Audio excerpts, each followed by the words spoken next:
Bismillahirrahmanirrahim. Assalamualaikum warahmatullahi wabarakatuh. Allahu Akbar, Allahu Akbar, Allahu Akbar, Allahu Akbar, Allahu Akbar, Allahu Akbar, Allahu Akbar, Allahu Akbar, Allahu Akbar, Allahu Akbar kabira, walhamdulillahi katsira, wa subhanallahi bukratan wa asila. La ilaha illallah wahdahu sadaqa wa'da wa nasara 'abda wa 'azza jundahu wa hazama al-ahzaba wahda. La ilaha illallah wallahu akbar, Allahu akbar walillahil hamd.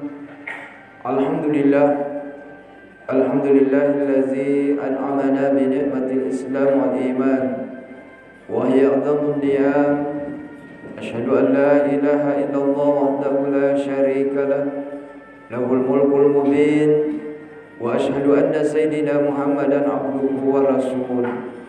Allahumma shalli wa sallim wa barik ala sayyidina Muhammad wa ala alihi wa ashabihi ajma'in. Amma ba'd. Fa ya ibadallah, usikum wa nafsi wa iyaya bi taqwallah, faqad fazal muttaqun. Faqad qala Allah ta'ala fil Qur'anil Karim wa huwa asdaqul qailin. A'udzu billahi minasy syaithanir rajim. Bismillahirrahmanirrahim. Ya ayyuhalladzina amanu taqullaha haqqa tuqatih wa la tamutunna illa wa antum muslimun. Shadaqallahul azim. Kaum muslimin dan muslimat sidang jamaah Id yang insyaallah dimuliakan dan dirahmati oleh Allah Subhanahu wa taala. Pertama-tama marilah kita senantiasa memanjatkan puji syukur kehadirat Allah Subhanahu wa taala. Allah Subhanahu wa taala senantiasa memberikan kepada kita nikmat umur, nikmat kesehatan dan nikmat kesempatan. Allah Subhanahu wa taala senantiasa memberikan kepada kita hidayah. Hidayah yang paling besar yang Allah berikan kepada kita adalah hidayah iman. Hidayah iman inilah yang ada di dalam diri kita, yang senantiasa selalu mendorong kita, senantiasa selalu memotivasi kita agar kita senantiasa melakukan kebaikan. Ia rota petari lalanda watak kaleta ienanya soroki, ienanya motivasi ki agar kita senantiasa melaksanakan ibadah kepada Allah Subhanahu wa taala. Mudah-mudahan ibadah-ibadah yang kita lakukan selama ini insyaallah diterima di sisi Allah Subhanahu wa taala, sehingga insyaallah kita bisa mendapatkan rahmatnya Allah. Dengan rahmatnya Allah kita bisa selamat di dunia, lebih-lebih di akhirat kelak. Amin ya rabbal alamin. Begitu juga salawat dan taslim tak henti-hentinya kita kirimkan kepada junjungan Nabiullah Muhammad sallallahu alaihi wasallam, satu-satunya nabi yang memberikan jaminan kepada umatnya agar nasa nabitta maka di nabitta kullu ummati yadkhulunal jannah. Ya madanna umatku nasangi nabitta semuanya, seluruhnya akan masuk ke dalam syurga, illa man aba, kecuali yang tidak mau. Ketika pernyataan ini didengar oleh sahabat heran dan bertanya, ya Rasul, apakah ada di antara umatmu yang tidak mau masuk ke dalam syurga? Rasulullah menjawab, ada. Kemudian sahabat lagi bertanya, kalau ada ya Rasul, yang manakah itu ya Rasul? Rasulullah menjawab, Mereka-mereka itulah umatku. Yang tidak mau masuk ke dalam surga adalah mereka-mereka ketika di dunia dia mengakui saya ini sebagai nabinya, tetapi dia tidak mau melaksanakan apa yang saya perintahkan. Mereka-mereka itulah ketika di dunia dia mengakui saya ini sebagai nabinya, saya ini sebagai rasulnya, tetapi dia tidak mau melaksanakan, tidak mau meninggalkan apa yang saya larang. Mudah-mudahan kita yang hadir di tempat ini, kita bersama-sama berusaha setia melaksanakan apa yang diperintahkan kepada kita, dan setia menjauhi segala larangannya, sehingga insya Allah kita termasuk umat Rasulullah sallallahu alaihi wasallam yang dijamin masuk ke dalam surga. Amin ya rabbal alamin. Kaum muslimin sidang jamaah Id yang insyaallah dimuliakan dan dirahmati oleh Allah Subhanahu wa taala. Alhamdulillah, pada hari raya Idul Adha ini telah datang. Ia datang mengulang jejaknya dalam setiap tahun, setiap tanggal 10 Zulhijjah. Setiap kali ia datang, kaum muslimin dan menyambutnya dengan alunan takbir, tahlil dan tahmid. Terasa baru kemarin kita melaksanakan salat Idul Fitri. Kita hari ini kita sudah melaksanakan salat Idul Adha. Waktu memang berjalan demikian cepat. Tiap detik yang kita lalui sampai datanglah menit yang kita lalui sehingga datanglah jam yang kita lalui sehingga datanglah hari pergi datanglah minggu pergi datanglah bulan, sampai datang tahun. Seperti itulah perputaran dalam kehidupan dunia ini sampai batas yang sudah ditentukan oleh Allah Subhanahu wa taala. Fa iza jaa ajaluhum la yastakhiruna sa'ah wa la yastaqdimun. Setiap umat itu ada batas ajalnya, ada batas waktunya, dan apabila ajal itu sudah tiba, sudah sampai, maka kita tidak bisa lagi mengundurkannya. Begitu juga kita tidak bisa memajukannya begitu sampai inna lillahi wa inna ilaihi rajiun. Kaum muslimin dan muslimat jamaah yang insyaallah dimuliakan dan dirahmati oleh Allah Subhanahu wa taala. Oleh karena itu pada saat-saat seperti ini yang berbahagia ini, rasa haru biasanya sudah terasa terangkat di permukaan. Isak tangis biasanya mudah sekali terpancing. Air mata biasanya tak terasa bercucuran meleleh membasahi pipi. Penyebabnya adalah karena kita teringat nostalgia masa lalu. Yang sedang dirantau ingat kampung halamannya, yang ingat teman-teman seperjuangannya waktu kecil dahulu. Ada yang ingat keluarga, ada ingat orang tua yang sudah pergi meninggalkan untuk selama-lamanya. Dia ingat ketika dia mengasuh anak kecil. Begitu juga keluarga kita, sahabat kita yang sudah meninggalkan kita. Biasanya pada saat-saat sepakaran ini kita teringat kembali. Ini membuktikan bahwa hari ini mengingat masa lalu, masa yang sudah lewat. Itulah sebabnya Allah Subhanahu wa taala memperingatkan kepada kita, maka pergunakanlah masa sekarang, sebelum waktu meninggalkan kita. Itulah sebabnya di dalam Al-Qur'an Allah Subhanahu wa taala memberikan sumpah dalam Al-Qur'an, wal asr, demi masa demi waktu, bahwa waktu itu seperti kilat pasti akan meninggalkan kita. Apakah kita mau bertahan atau tidak, pasti waktu akan pergi karena tidak ada yang kekal dalam hidup ini. Allahu Akbar, Allahu Akbar, Allahu Akbar, Allahu Akbar, walillahil hamd. Pendek kata, pada hari ini keluarga yang telah almarhum dan almarhumah kita terkenang kembali, wajahnya kembali terbayang, suaranya kembali terdiam, tingkah laku dan gerak-geriknya terlintas kembali dalam ingatan, dan ia terasa masih hidup padahal telah mati, bahkan jasadnya telah hancur menjadi tanah. Inilah potret kehidupan yang di dunia ini. Allahu Akbar, Allahu Akbar, Allahu Akbar, Allahu Akbar, walillahil hamd. Seiring dengan perjalanan waktu, manusia pun generasi demi generasi datang silih berganti. Kita semua yang hadir di tempat ini beransur-ansur pasti kita akan meninggalkan dunia ini, pasti kita mati, hilang di telan waktu. Demikian seterusnya hingga dunia ini ke kiamat. Allahu Akbar, Allahu Akbar, Allahu Akbar, Allahu Akbar, Allahu Akbar, walillahil hamd. Inilah sebabnya di dalam Al-Quran Allah Subhanahu wa Ta'ala mengingatkan kita bahwa dalam kehidupan ini adalah kehidupan yang sementara. Kita hidup di dunia ini hanya untuk mengumpulkan bekal yang akan kita bawa menghadap kepada Allah Subhanahu wa Ta'ala.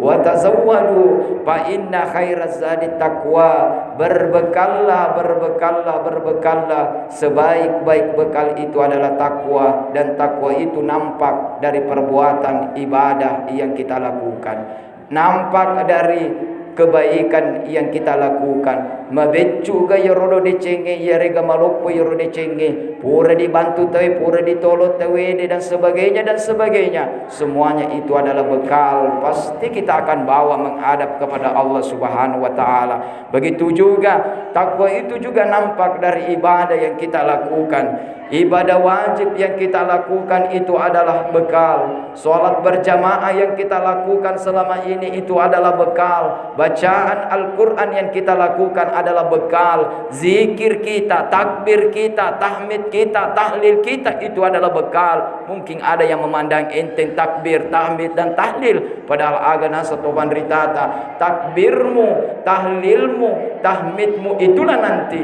yang akan memberati timbanganmu nanti di akhirat kelak. Allahu Akbar, Allahu Akbar, Allahu Akbar. Jamaah salat Id yang insyaallah dimuliakan dan dirahmati oleh Allah Subhanahu wa Ta'ala. Begitu juga takwa juga itu nampak dari ibadah kurban yang kita lakukan. Ibadah kurban yang kita lakukan, walaupun sebagian ulama menganggap itu adalah sunnah muakkad, sunnah yang sangat-sangat dianjurkan. Para sahabat Nabi tidak pernah meninggalkan, para ulama-ulama kita tidak pernah meninggalkan untuk melaksanakan ibadah kurban itu. Kenapa? Karena itulah ibadah yang sungguh-sungguh sangat luar biasa pahalanya di sisi Allah Subhanahu wa Ta'ala. Itulah sebabnya ketika Nabi Musa bertanya kepada Allah, ya Allah, apakah bagaimanakah pahala kurbannya umatnya Muhammad? Apa kata Allah? Ibadah kurbannya umatnya Muhammad, pahala ibadah kurbannya umatnya Muhammad, setiap helai bulunya dari hewan kurbannya. Apakah hewan kurbannya itu adalah kambing, apakah hewan kurbannya itu adalah sapi, maka setiap helai bulunya, maka Allah akan menggantikan 10 kebaikan. Bukan hanya itu, satu helai bulunya akan ditingkatkan derajatnya, akan diangkat derajatnya 10 derajat. Bukan hanya itu, satu helai bulunya akan menghapus 10 dosa-dosanya. Ini membuktikan berapa dahsyatnya, luar biasanya melaksanakan salat melaksanakan ibadah kurban, apalagi di tahun ini. Jangan pernah kita sia-siakan, karena ketika kita sia-siakan, kata guru kita, pasti ketika kita tinggalkan dunia ini pasti kita akan menyesal. Magi pale makrito pandritata, magi pale to makutu makuran ingkadal leta, tetapi dede lo makaroba persoalanna nasange guruta nasaba dedi temata. Kita tidak melihat mata kemuliaannya, kita tidak melihat mata derajatnya, kita tidak melihat mata dosa apa yang dihapus ibadah kurban itu. Allahu Akbar, Allahu Akbar, Allahu Akbar, Allahu Akbar, walillahil hamd. Bahkan engkau pandrita makada satu-satunya ibadah yang boleh kita utang adalah ibadah kurban ini. Itulah dahsyatnya ibadah kurban. Jangan pernah kita tinggalkan. Bukan persoalan mampu atau tidak mampunya, tetapi persoalannya ini adalah apakah kita mau atau tidak. Coba kita lihat saudara-saudara kita, sahabat kita di media sosial, luar biasa. Ada di bawah garis kemiskinan, dia mampu, bahkan dikategorikan sebagai pemulung. Nah, pada pungan ide bertahun-tahun hanya ingin melaksanakan ibadah kurban. Ini buktinya bahwa dia sadar bahwa kemuliaan ibadah kurban sungguh sangat luar biasa. Bahkan tidak masuk akal ketika Allah memberikan penyampaian kepada Nabi Daud, 1 helai bulunya adalah 10 kebaikan, 1 helai bulunya itu adalah 10 derajat, 1 helai bulunya itu adalah menghapus dosa. Apakah ada orang yang pernah menghitung bulu-bulunya kambing, menghitung bulu-bulunya sapi? Tidak pernah ada. Bahkan aga sinasa to pandritata bendenge engka to melo bilangi ya rodo naseng aga senda yede hitunganna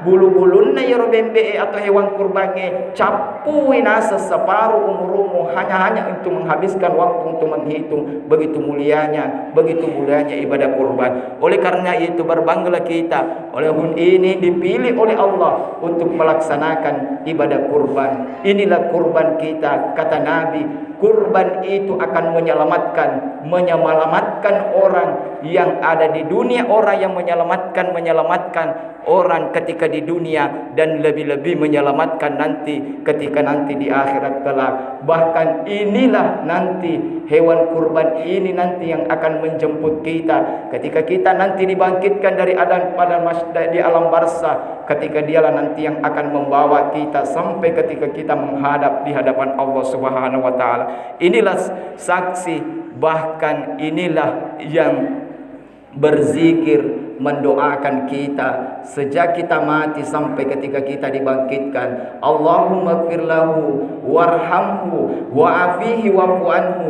Ya Allah, ampunilah dosanya ya Allah. Ya Allah, kasihanilah dia ya Allah. Ya Allah, rahmatilah dia ya Allah. Ya Allah, berikanlah ketenangan dalam hidupnya. Ya Allah, tolonglah dia ya Allah dalam berbagai kesukaran dan kesulitan. Inilah doa bukti bahwa ternyata hewan kurban itu sangat kita butuhkan. Baik kita butuhkan ketika di dunia karena kita ingin berbagi dengan saudara-saudara kita yang tidak mampu. Baik ketika kita berada di alam barzah, di alam kubur, dialah datang akan menolong kita. Dia akan mengatakan, sayalah ibadahmu, sayalah hewan kurbanmu yang kau setia dengan saya. Setiap tahun kau setia dengan saya. Kau jaga saya walaupun kau dalam keadaan susah, dalam keadaan miskin, bahkan kau ingat dengan saya. Kau tidak pernah absen, kalau tidak melaksanakan, pasti kau melaksanakan ibadah kurban. Apa kata hewan kurban? Berwujud yang sangat luar biasa. Penghuni alam barzah akan mengatakan, "Iga naseng ini, saya tidak pernah melihat secantik kamu ketika di dunia. Saya tidak pernah melihat mencium harum seperti ini. Siapakah kita?" Apa kata makhluk itu? Apa kata hewan kurban itu? Sayalah hewan kurbanmu ketika di dunia. Ketika di dunia kau jaga saya, maka hari ini saya juga akan menjagamu sampai kau nanti dibangkitkan di hari kemudian.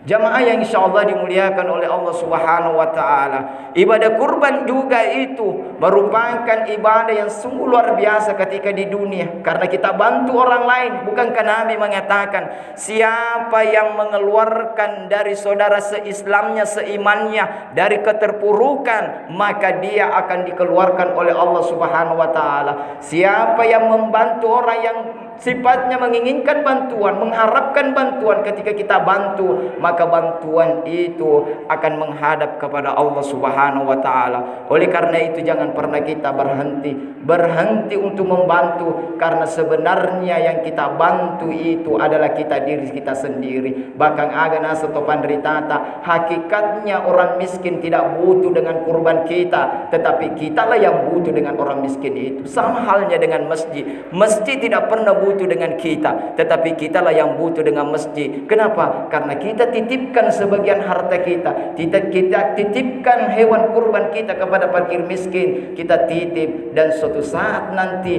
pasti dia akan datang, akan mengatakan, inilah hewan kurbanmu yang kau titipkan selama hidupmu, inilah zakatmu, inilah infakmu, inilah sumbanganmu kau titipkan di masjid. Ternyata masjid juga kita butuhkan ketika di dunia, dan lebih-lebih kita butuhkan ketika kita menghadap kepada Allah Subhanahu wa taala. taala. Oleh karena itu marilah kita senantiasa memohon kepada Allah Subhanahu wa taala agar kita diberikan hidayah, agar kita dipilih oleh Allah untuk melaksanakan ibadah kurban ini, walaupun sifatnya ibadah sunnah, tapi sunnahnya itu adalah sunnah muakkad. Tidak semua orang diberikan, tidak semua orang dipilih oleh Allah untuk melaksanakan ibadah kurban ini. Buktinya banyak orang kaya tidak melakukannya, tapi justru banyak orang miskin justru dia yang melakukannya. Ini tanda bahwa tidak ada kekuatan kita, tetapi semuanya adalah pilihan Allah. Berbanggalah kita kalau tahun ini dipilih oleh Allah untuk melaksanakan ibadah kurban. Allahu Akbar, Allahu Akbar, Allahu Akbar, Allahu Akbar, walillahil hamd. Inilah yang kami sempat sampaikan. Mudah-mudahan ada hikmahnya, ada berkahnya kepada kita semua, sehingga sisa-sisa umur kita yang dipinjamkan oleh Allah kepada kita, kesehatan kita, kekayaan kita, manfaatkanlah untuk menambah pundi-pundi bekal yang akan kita bawa menghadap kepada Allah Subhanahu wa taala. Intinya pada mega di pegau, insyaallah mega di TV, makurangi di pegau, makurangi di TV, de gagamu pegau, de gagamu TV, bahkan engkau pandri tamakada ko de gagamu pegau, ceddi mitubamu ti yanaritu sesekali. Barakallahu li wa lakum fil Qur'anil azim wa nafa'ni bima fihi minal ayati wa zikril hakim wa taqabbala minni wa minkum tilawatahu innahu huwal ghafur.